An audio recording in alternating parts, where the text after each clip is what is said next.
সংবাদ মাধ্যমের মুখোমুখি পূর্ব মেদিনীপুর জেলা কংগ্রেস কমিটির সভাপতি মানস কর মহাপাত্র কি বললেন তিনি শোনাবো আপনাদের।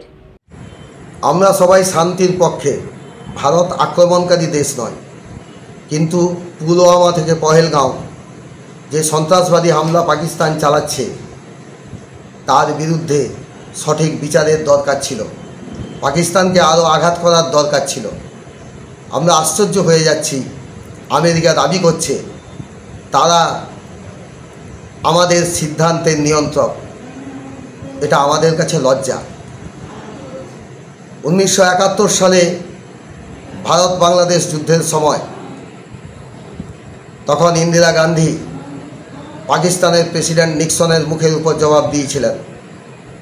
তাদের পাঠানো নৌবহর তাকে উপেক্ষা করে পাকিস্তানকে দুভাগ করে দিয়েছিলেন, বাংলাদেশকে স্বাধীন করে দিয়েছিলেন। আমরা আগেও বলছি,